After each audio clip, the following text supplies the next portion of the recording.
बिस्मिल्लाहिर्रहमानिर्रहीम। दोस्तों, आज की हमारी ये वीडियो अराइन ज़ात के बारे में है। आज हम आपको अराइन ज़ात के बारे में ऐसी दिलचस्प मालूमात और अराइयों की तारीख के बारे में बताएंगे जो आप आज से पहले नावाकिफ़ थे।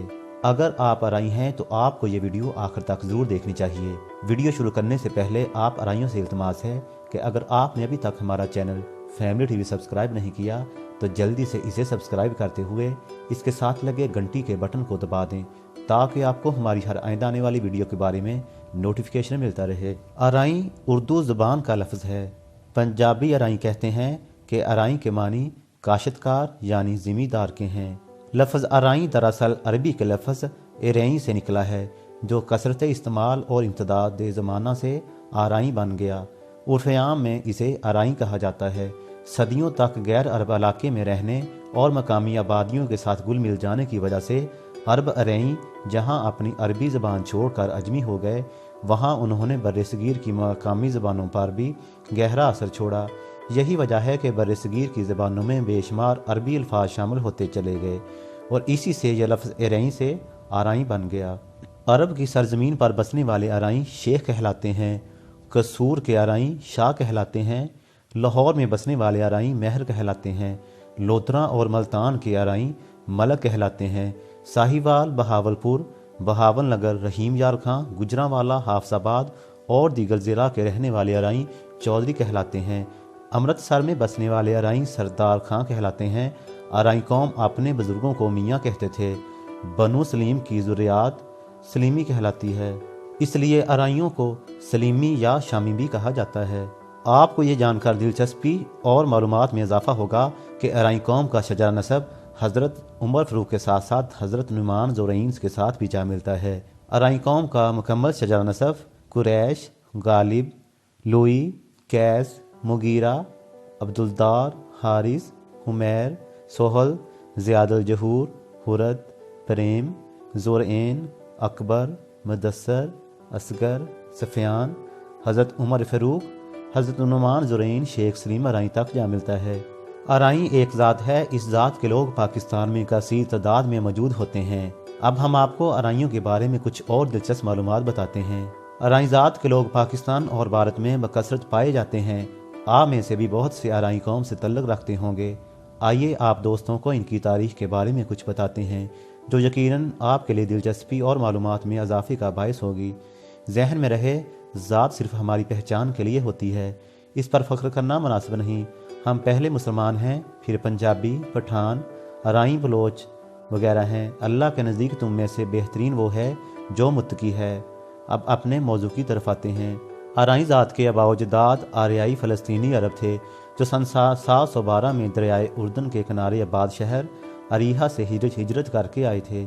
मुहम्मद बिन कासिम के साथ बर्रसगीर में दाखिल होने वाली फ़ौज की 12,000 तादाद में से 6,000 ईराई थे। मुहम्मद बिन कासिम तकरीबन 4 साल तक सिंध में रहे। इसी दौरान गवर्नर अराक हज्जाज बिन यूसुफ और खलीफा वलीद बिन अब्दुल मलिक का यके बाद दीगरे इंतकाल हो गया था।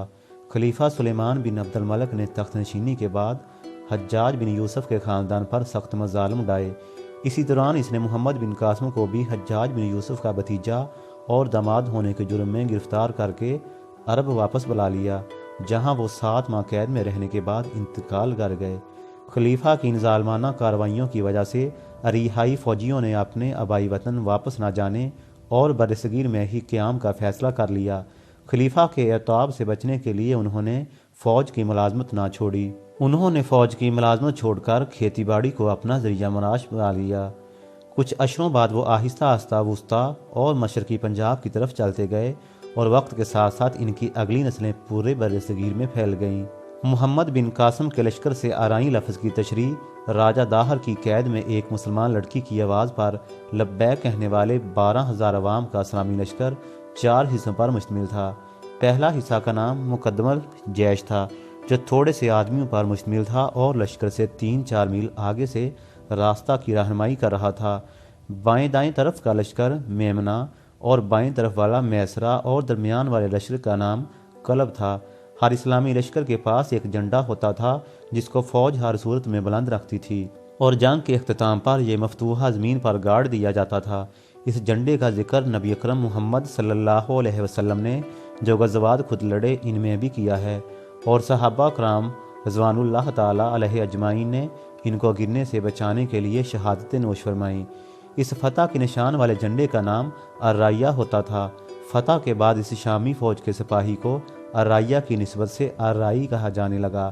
لفظ آرائی عربی میں جب بولا جاتا ہے تو سننے میں آرائی ہوتا ہے، کیونکہ عربی میں اے کے بعد لام نہیں بولی جاتی۔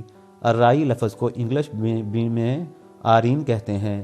انگلش تاریخ دانوں نے جو لکھا ہے کہ آرائی نے یورپ سے آ کر یہاں حملہ کیا اور آباد ہوئے، بالکل ٹھیک لکھا ہے، کیونکہ جب یہ واقعہ ہوا اس وقت شام میں اسلامی خلافت اور دنیا کی سپر پاور تھی، اور اس سلطنت کے علاقے یورپ میں بھی تھے۔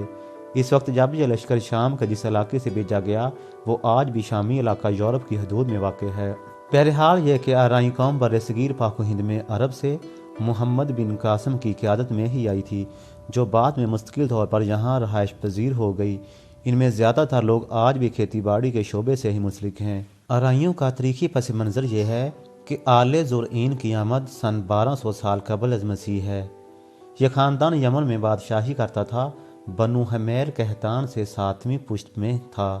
کہتان کے بیٹے کا نام بوسر تھا جو حضرت ابراہیم علیہ السلام کا ہم حضر تھا۔ پریم نے جب ایک قلعہ جبل روئین پر تعمیر کیا تو اس کا نام پریم زرعین پڑ گیا۔ پریم زرعین کو آرائیوں کا مورث اعلیٰ تصور کیا جاتا ہے، اس لیے آرائیوں کو آل زرعین بھی کہا جاتا ہے۔ پریم زرعین کی اولاد سے صحابی رسول حضرت نعمان زرعین رضی اللہ تعالیٰ عنہ ہیں، جنہوں نے سن 632 میں حضرت محمد صلی اللہ علیہ وسلم کا دعوت نامہ پڑھ کر اسلام قبول کر لیا تھا۔ آرائی وہ افراد ہیں جو اسلامی جنگوں میں جھنڈوں کی حفاظت پر مامور ہوتے تھے۔ اس فتح کے نشان والے جھنڈے کا نام آرائیہ ہوتا تھا۔ آرائی قوم کا آبائی علاقہ دریائے اردن یا دریائے فرات کے کنارے اریحہ نامی مقام جو ملک شام کی سرزمین تھی پر واقع ہے۔ جب یہ لوگ سرزمین ہند پہنچے تو آرائی اور بعد میں آرائی کہلانے لگے۔ آرائی قبیلے کے مشہور سردار شیخ سلیم آرائی ہیں، جنہوں نے حضرت سلیمان فارسی سے دینی علوم و فیض حاصل کیا۔ لوگ ان کے پاس فیصلے کروانے جاتے تھے۔ شیخ سلیم آرائی کے فرزند شیخ حبیب آرائی اپنے وقت کے بزرگ تھے، جنہوں نے شہدائے کربلا کی تجہیز و تدفین کی تھی۔ شیخ محمد حبیب آرائی کے فرزند شیخ حلیم آرائی بھی عظیم ہستی ہیں، جنہوں نے محمد بن قاسم بن عقیل کے ساتھ مل کر راجہ داہر کی فوج کا مقابلہ کیا تھا۔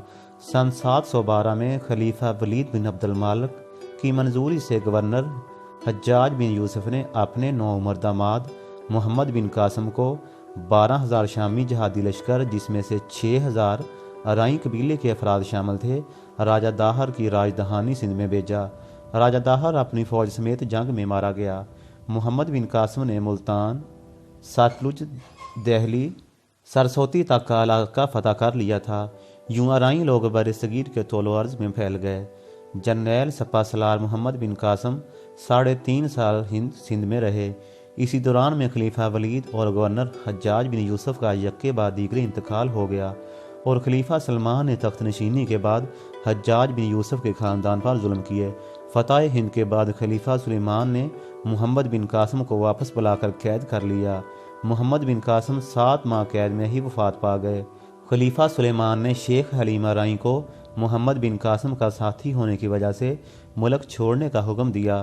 خلیفہ کی ان ظالمانہ کارروائیوں کی وجہ سے آرائی قوم نے اپنے وطن واپس نہ جانے اور بر صغیر میں قیام کا فیصلہ کر لیا۔ شیخ حلیم الرائی نے آرائی لوگوں میں زمین تقسیم کی تو آرائی فوج نے ملازمت چھوڑ کر کھیتی باڑی شروع کر دی۔ آرائیوں کا پیشہ زراعت اور باغبانی ہے۔ کھیتی باڑی کا طریقہ بھی تمام اقوام نے انہوں سے سیکھا۔ آرائی عربی نسل سے ہے، مگر عرب سے عجم تک کے سفر میں ان کی زبان اور تہذیب میں نمایاں فرق پایا جاتا ہے۔ امید ہے دوستو آرائیوں کے بارے میں آج کی ہماری یہ ویڈیو آپ کو بہت پسند آئی ہوگی۔ اگر آپ کو یہ ویڈیو اچھی لگے تو اس ویڈیو کو لائک اور شیئر ضرور کیجیے گا، اور اگر آپ نے ابھی تک ہمارا channel family T V subscribe نہیں کیا تو جلدی سے اسے سبسکرائب کر لیں، تاکہ آپ کو ہماری ہر آئندہ آنے والی دلچسپ ویڈیوز کے بارے میں دلچسپ نوٹیفیکیشن ملتا رہے۔ اب تک کے لیے فیملی ٹی وی میں اتنا ہی۔ اپنا بہت سا خیال رکھیے گا۔ اللہ حافظ۔